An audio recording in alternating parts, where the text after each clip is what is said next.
Hi friends, welcome back to my channel. Big బాస్లో నిన్న జరిగిన ఎపిసోడ్లో భరణి, శ్రీజ అయితే బిగ్ బాస్లోకి అయితే వచ్చినారు. సో వాళ్ళిద్దరిలో ఒక్కరు మాత్రమే బిగ్ బాస్లో ఉంటారు. వాళ్ళకి వన్ డే ఓటింగ్ అయితే పెట్టినారు ఫ్యాన్స్కి అయితే. సో వన్ డే ఓటింగ్ ఎవరైతే ఓటింగ్ వేస్తారో వాళ్ళు మాత్రమే బిగ్ బాస్లోకి అయితే మళ్ళీ ఎంటర్ అవుతారు, రీఎంట్రీ ఇస్తారు అనమాట. సో ఖచ్చితంగా బిగ్ బాస్లోకి రీఎంట్రీ ఇచ్చేది మాత్రం శ్రీజానే. ఎందుకంటే శ్రీజ ఎలిమినేట్ అయింది కూడా అన్ఫేర్గా జరిగింది. ఎలిమినేట్ సో ఫ్యాన్స్ ఓటింగ్ పద్ధతిలో జరగలేదు. సో వచ్చిన వైల్డ్ కార్డ్ ఎంట్రీస్ వాళ్ళు ఎలిమినేషన్ చేసినారు. సో అందరికీ ఫ్యాన్స్కి, చూసే వాళ్ళకి, బిగ్ బాస్ ఫ్యాన్స్ అందరికీ కూడా ఇది తప్పే అనిపించింది. సో అందుకే మరీ ఆమెనైతే ఖచ్చితంగా అయితే బిగ్ బాస్ తీసుకొస్తున్నారు. ఈ ఈ ఓటింగ్లో అయితే ఖచ్చితంగా శ్రీజ కంపల్సరీ బిగ్ బాస్ హౌస్లోకి ఎంటర్ అవుతుంది. సో ఎంటర్ అవ్వడానికి ఒక్కటే ఒక రీజన్ ఏమంటే, మాధురితో గట్టిగా మాట్లాడేది ఓన్లీ ఒక రీతినే మాట్లాడుతుంది. సో ఇంకా ఎవరు లేరు ఆమెతో మాట్లాడడానికి. సో మిగతా సంజన కావచ్చు, దివ్య కావచ్చు, తనుజ కావచ్చు, అంత ఫైర్గా అయితే మాట్లాడలేకపోతున్నాం తనతో. సో కొట్లాడ పెట్టుకోవాలని, అందరితో గొడవ పడాలని మాధురి అయితే బిగ్ బాస్లోకి వచ్చినట్లు అనిపిస్తుంది. సో ఆమె బిహేవియర్ చూస్తే.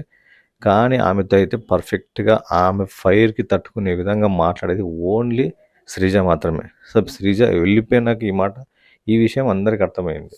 సో ఖచ్చితంగా అయితే శ్రీజ ఎంట్రీ పక్క. మాధురితో నేను ఆల్రెడీ వస్తేనే చూసినాం, మీ పేరు నాకు తెలియదు, మీకు తెలియాల్సిన అవసరం లేదు, నా పేరు మీకు తెలియాల్సిన అవసరం లేదు.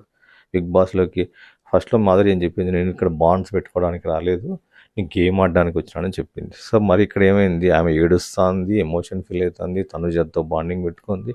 సో పెట్టుకుంటారు, ఎందుకంటే 10 మంది ఉన్నప్పుడు, 10 రోజులు 2 వారాలు ఉన్నప్పుడు ఖచ్చితంగా ఒక్కొక్కరు ఒక విధంగా కనెక్ట్ అవుతారు. సో బయట నుంచి చూసినంత ఈజీ కాదు కదా బిగ్ బాస్లో వచ్చి ఉండడం ఇక్కడ. సో ఇక్కడ వచ్చినాక తను అక్కడ బయట ఏమనుకుందో మాదిరి, లోపలికి అయితే కంప్లీట్ డిఫరెన్స్. సో తనుజతో ఫ్రెండ్షిప్ చేసింది. సో అదే మాట శ్రీజ తను అడిగింది. సో బాండింగ్ పెట్టుకుంటారు మీరు, కానీ బాండింగ్ వద్దని చెప్పి మీరే పెట్టుకుంటారు అనేసి ఆమెని మాట్లాడింది. సో నిన్న మాధురి చూసే చూపు కానీ శ్రీజ వైపు ఎట్టకారంగా చూడడము, వాళ్ళిద్దరు జరిగిన సంభాషణ మాత్రం సూపర్. సో ఇట్లాంటిది ఇంకా కావాలంటే ఖచ్చితంగా శ్రీజ అయితే బిగ్ బాస్ హౌస్లోకి ఖచ్చితంగా ఎంటర్ కావాల్సిండేది.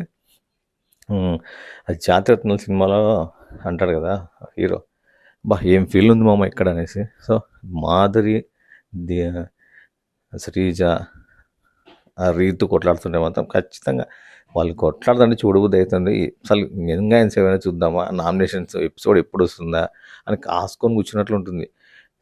సాటర్డే సండే నాకు సార్ వచ్చినప్పుడు ఎంత ఇంట్రెస్ట్గా ఉంటుంది షో. సో ఎవరిని ఏం తిడతాడు, ఎవరిని ఏం తప్పులు చేసినందుకు ఎవరిని ఎట్లా నిందిస్తాడు, ఎవరిని తిడతాడు, ఎవరికి పనిష్మెంట్ ఇస్తాడని నాకు సార్ కోసం ఎంత వెయిట్ చేస్తామో. సో మళ్ళీ మండే ట్యూస్డే ఎపిసోడ్ నామినేషన్స్లో ఎప్పుడెప్పుడు వస్తాయని అందరు ఎప్పుడెప్పుడు ఆడలు కొట్లాడతారని కాసుకొని కూర్చున్నట్లుంది. నిజం ఏం ఫీల్ ఉంది మామ ఆ నామినేషన్ చూస్తే మాత్రం, హైలైట్ నిజము. సో బిగ్ బాస్ ఎంట్రీలోకి అయితే మళ్ళీ శ్రీజ అయితే రీఎంట్రీ అయితే పక్కా ఈసారి కన్ఫామ్. ఆమె మాత్రం కన్ఫామ్. ఇది జస్ట్ ఇద్దరు, Bharani, Sreeja confirm. Bye friends. నా ఛానల్ లైక్ చేయండి, షేర్ చేయండి, సబ్స్క్రైబ్ చేయండి. ఫస్ట్ కొట్టండి అక్కడ.